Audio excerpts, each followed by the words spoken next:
That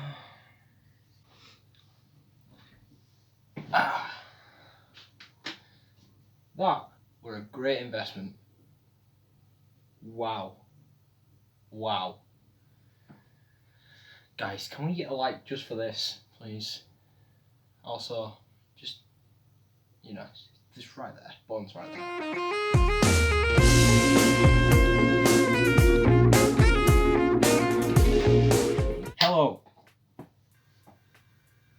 Hello. 6 months. Time to call this. Hey? Sat here, 6 months, doing note, pondering. 6 months.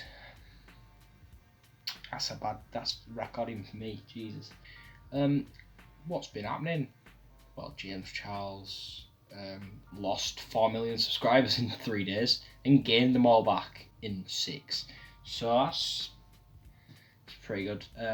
Pro Jared ruined his entire career in about 24 hours, which is fantastic. I know I'm just listing off things that have happened, but a lot does happen when you aren't on YouTube for 6 months. So yeah, I don't have what to talk about today, but I mean, I'm gonna find an article. Why not? Let's see something to talk about. Let's debunk something, or just some meat to the article. Oh, here's a good thing to talk about. LGBTQ Pride Month, isn't it? So wicked cool. I got into a little.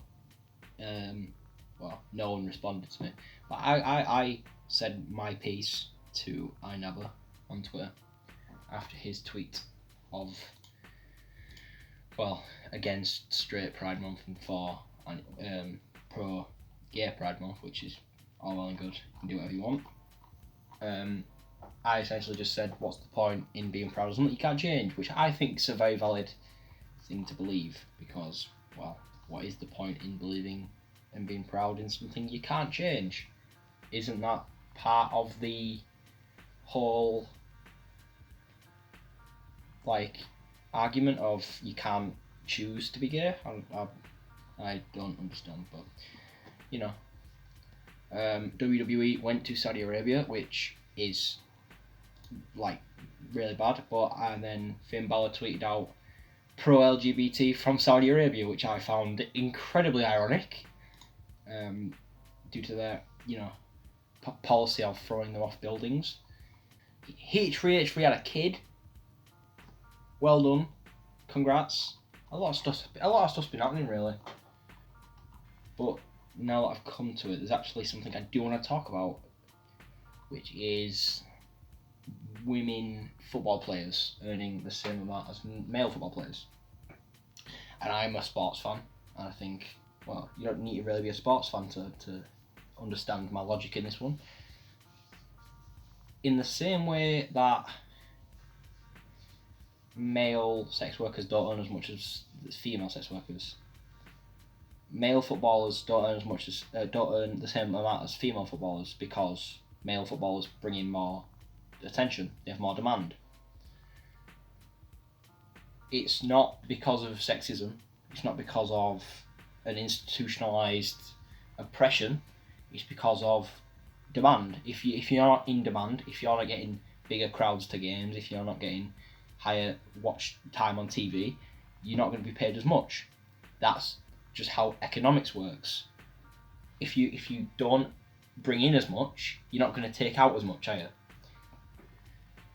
And I feel like even people on the left seem to understand that. It's just the American football team who are a bit on that American education system.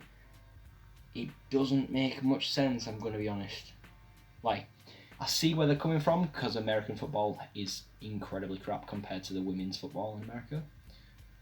Women footballers are so much better than American male footballers, but also in the same vein, American male footballers will always be in bigger crowds than women American footballers. And again, that's not because of any sexism or anything, that's just because there's less demand for it. And in a sense, this might be an offensive statement, but it's not the highest quality of football. And I say that as someone who watches football, not as someone who has something against women or anything. I just always prefer to watch male football. That's just my opinion. Obviously, you can watch female football if you want, but to me, I wouldn't pay to watch something that I don't think is high quality. Although some may say that being a Leeds fan has the same effect. Thank you. Oh yeah, Philip DeFranco was on a right-wing article, which is just peak, like, it's peak Twilight Zone at this point. It's just not, is it? But, you know, what can you do? They don't understand it, so let them not understand. And I think it's hilarious because they have Jimmy Kimmel onto a more serious story. Two lesbians were beaten up, which is not good, obviously. That's just wrong, it's bang out of order. It shouldn't be happening. It's not acceptable. Just don't do it. It's wrong, innit? And they were about 15 to 18. They were just some random teenage boys. It's just wrong. It's just bang out of order, and they should just be wiped off the face of the earth. They're just not nice people. They're just the wrong uns, proper wrong uns. So they just deserve to be removed from existence. Like if you're doing that in 2019, and you're just beating people up, and you're just being absolute knob jockeys, just stop it. Just stop existing. Stop it. This next video comes from Now This, a company which I believe was invented just to annoy me. So I'm going to treat you. You're going to get to watch a video with me. You're welcome. You know, it's been 6 months. You deserve it. You've been a good boy. You've been a good girl. You're going to get your Christmas presents this year. You get to watch me react to a video.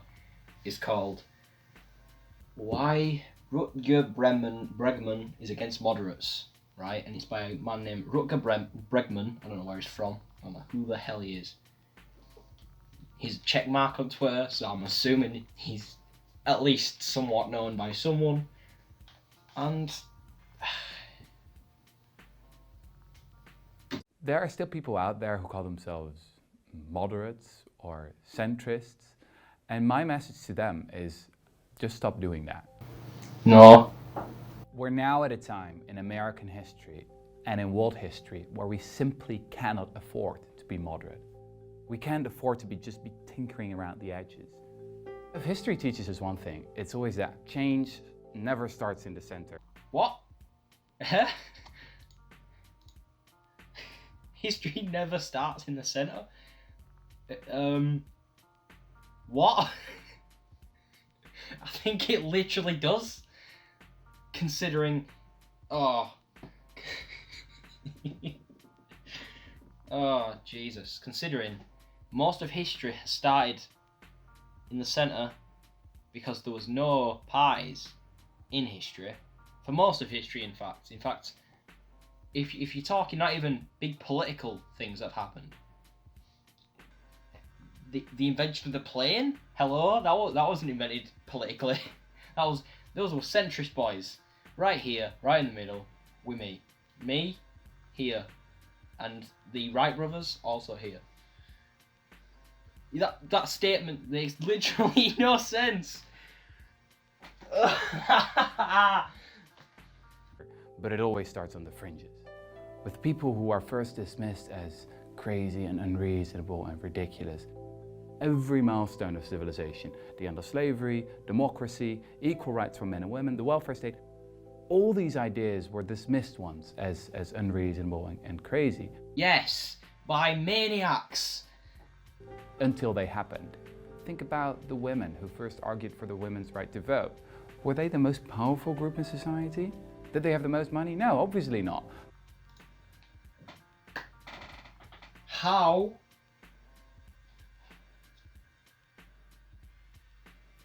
moderates money? How are they linked?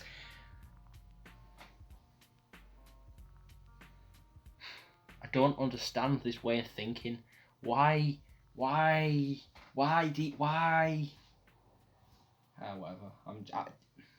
But they did have an incredibly powerful idea. It's ideas that prevail. It's ideas worth fighting for. I'm not saying that you have to be an optimist. I'm just saying don't be a pessimist yet. Again, you can be an optimist, moderate. Optimism and pessimism does not depend on which side of the spectrum you fall. You can be an optimist conservative as well as a pessimist conservative. You can be an optimist liberal and a pessimist liberal. You can be an optimist centrist and a pessimist centrist. It does not matter what you... Am I speaking to a child? Am I speaking to a child? Because I feel like he's saying words and then they're not correlating with what he's actually against. 70% of Americans support Medicare for all. 75% of Americans want higher taxes on the rich. 81% of Americans is supportive of the Green New Deal. These ideas are utterly mainstream. They're supported by the vast majority of Americans. Because they're good ideas. They are inherently good ideas that both sides can agree on. Why on earth is that a bad thing? Why is being a moderate a bad thing? I don't get it. I don't get it. Medicare for all is inherently a good thing. Everyone should have the right to healthcare. That is smart. It saves lives. It's inherently good. I don't understand what this way of thinking is. Why the rich should get taxed more, obviously, because they're rich. They have more money to pay tax. These are inherently good ideas. Why are you complaining that they're mainstream? That don't make any sense. We need to really start thinking about these much bigger and more ambitious ideas, like obviously the Green New Deal, but also eradicating poverty, a universal basic income. All right, universal basic income. I support Andrew Yang. I understand that way of thinking, but I'm also not liberal. I'm centrist, and I support Andrew Yang. You can be moderate and support a side. You can be moderate and think one side's opinion is better than the other. That's not what centrism isn't. Just not taking an opinion, yeah. And centrism also isn't just taking the most mainstream opinion.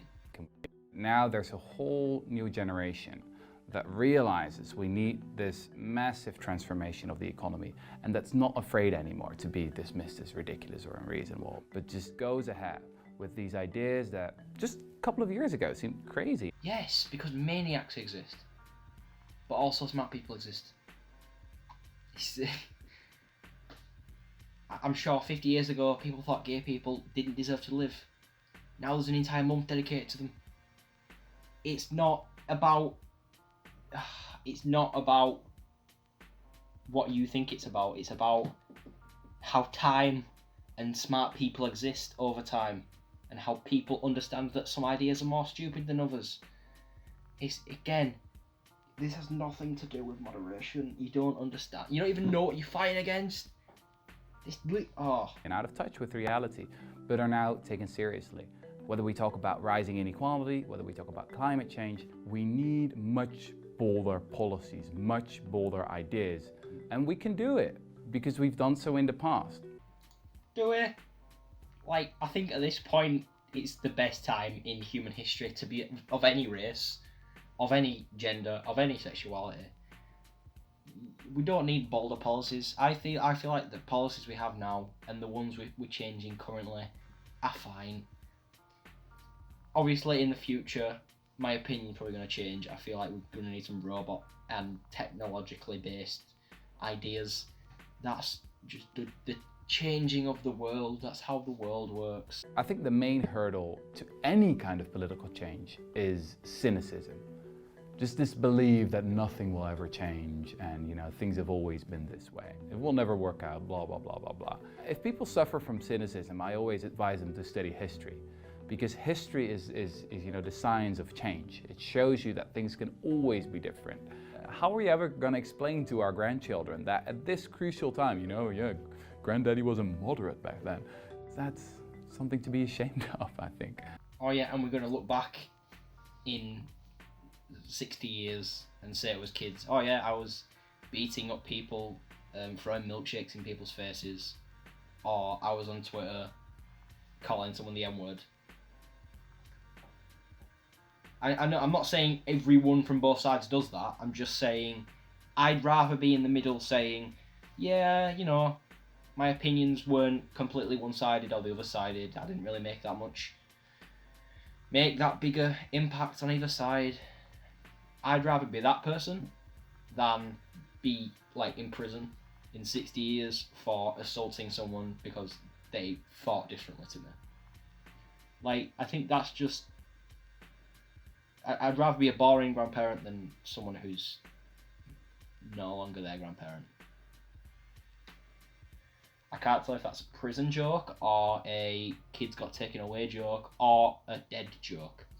I don't want to make the opposition between the left and the right. This is about the people versus the elites. Are you saying centrism is elitist? On what plane of existence is not choosing a side elitist?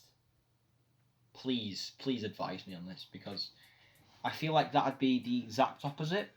Standing in the middle and saying both sides are pretty stupid. I know that sounds kind of off because, you know, you're so used to saying only one side is stupid, but saying that both sides are stupid instead of being on one side and thinking that you're better than the other side, or thinking on one side and thinking the other side, Nazis or SJW communists, it does not matter.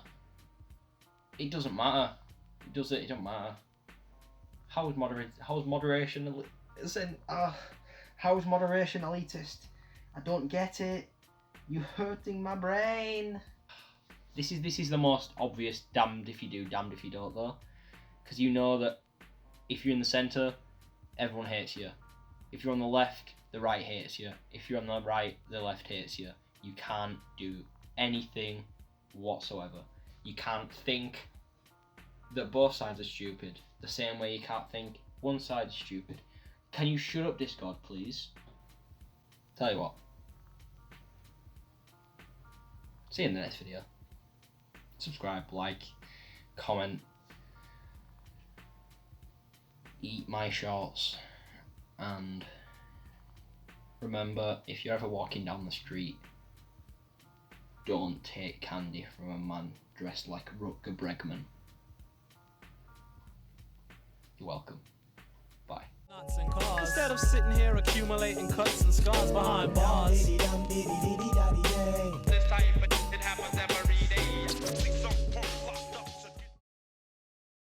I always advise them to study history.